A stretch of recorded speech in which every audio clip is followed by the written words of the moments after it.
Hello बच्चों, physics के इस खूबसूरत चैनल में आपका स्वागत है। और आज हम लोग अगले 2-4 मिनट में डी के प्रोसेस पर बातचीत करेंगे।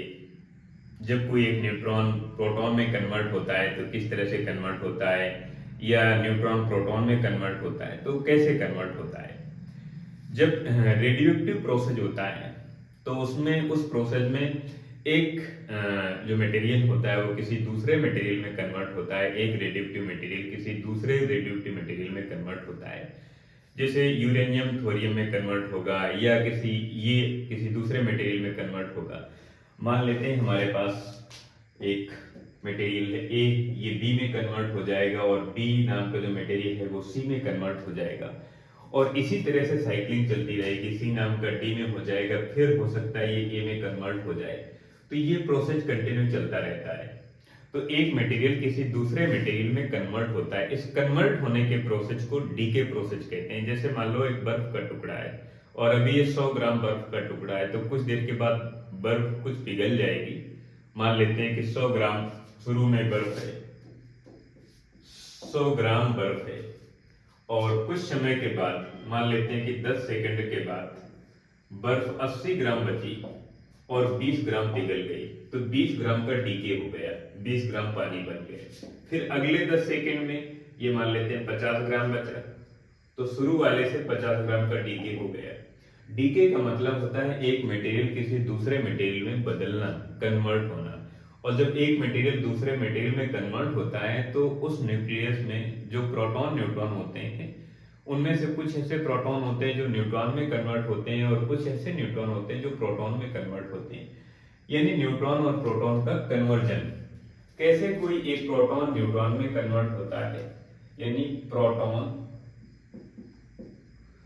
कैसे न्यूट्रॉन में कन्वर्ट होता है। और जब कोई प्रोटॉन न्यूट्रॉन में कन्वर्ट होता है तो डायरेक्ट नहीं होता है, डायरेक्ट कन्वर्ट नहीं होता है, क्योंकि दोनों का मास अलग अलग है, दोनों का चार्ज अलग अलग है। इसमें चार्ज 0 है, इसमें चार्ज कुछ है, 1.6 10 पावर माइनस 19 कूलम चार्ज है। तो जितने उस न्यूक्लियस के अंदर जितने न्यूक्लियॉन्स होते हैं, जितने प्रोटॉन न्यूट्रॉन हैं, वो हेल्प करते हैं एक प्रोटॉन को न्यूट्रॉन में कन्वर्ट होने के लिए, या न्यूट्रॉन को प्रोटॉन में कन्वर्ट होने के लिए हेल्प करते हैं। अगर दूसरी रिएक्शन होगी न्यूट्रॉन को प्रोटॉन में, न्यूट्रॉन प्रोटॉन में कैसे कन्वर्ट होता है। अब ये दो रिएक्शन हैं। जब एक प्रोटॉन न्यूट्रॉन में कन्वर्ट होता है तो कन्वर्ट हो जाएगा, लेकिन इसके साथ साथ कुछ पार्टिकल निकलेंगे, इमिट होंगे। जैसे इसे हम कहते हैं पॉजिट्रॉन, और इसे कहते हैं न्यूट्रिनो, और कुछ एनर्जी निकलती है, ये एनर्जी निकलती है।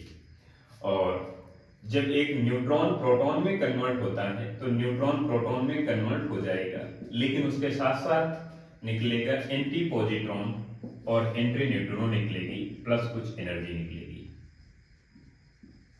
और ये जो पॉजिट्रॉन और न्यूट्रिनो यहाँ पर लिखे हुए हैं, न्यूट्रिनो लिखे हुए हैं, ये इस तरह से हैं। इसे हम कहते हैं पॉजिट्रॉन, और इसका जो चार्ज होता है प्रोटॉन के चार्ज के इक्वल होता है, प्लस का 1.6 10 पावर माइनस का 19 कूलम। इतना इसमें चार्ज होता है, और मास इलेक्ट्रॉन के मास के इक्वल होता है।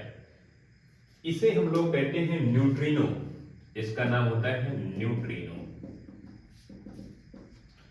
और फिर इसके बाद यहां पर ये E माइनस लिखा हुआ है, इसका मतलब होता है anti positron, E minus anti positron. और इसका चार्ज इलेक्ट्रॉन के चार्ज के इक्वल होता है, माइनस का 1.6 10 पावर माइनस 19 कूलम। आपको ये बहुत ठीक से समझना है। और रेडियोएक्टिव प्रोसेस में, न्यूक्लियर रिएक्शन में इस तरह की रिएक्शन का बहुत योगदान है कि एक प्रोटॉन न्यूट्रॉन में कैसे कन्वर्ट होता है और न्यूट्रॉन प्रोटॉन में कैसे कन्वर्ट होता है। इसे कहते हैं एंटी न्यूट्रिनो।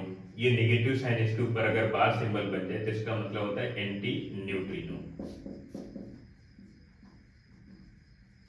Anti neutrino. क्योंकि न्यूक्लियस इस तरह का होता है, कोई भी न्यूक्लियस हम बना लें, सपोज दैट 1H 2 का न्यूक्लियस बना लें, तो 1s2 का न्यूक्लियस अगर बनाएंगे तो इसमें से एक प्रोटॉन है, एक न्यूट्रॉन है।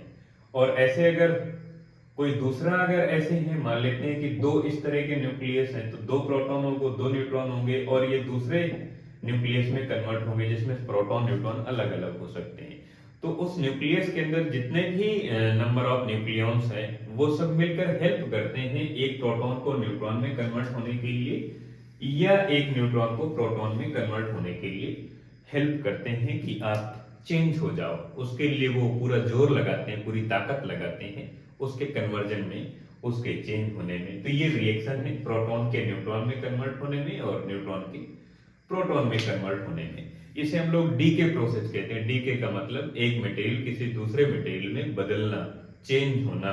और जैसे मैंने अभी एग्जांपल बताया कि बर्फ पिघलकर पानी बनती, पानी पिघलकर या पानी उबलकर भाप बनता है, वाष्प बन जाती है, और ये प्रोसेस वाष्प फिर से पानी बन जाती है, फिर पानी बर्फ बन जाती है। तो ये कंटिन्यू साइक्लिंग चलती रहती है। यानी एक मटेरियल किसी दूसरे मटेरियल में जब कन्वर्ट होता है तो कन्वर्जन का जो प्रोसेस होता है उसे हम डीके प्रोसेस कहते हैं, यानी विघटन कहते हैं। ये एक कंसेप्ट है न्यूक्लियर फिजिक्स से, और उसे हम इस तरह से समझते हैं।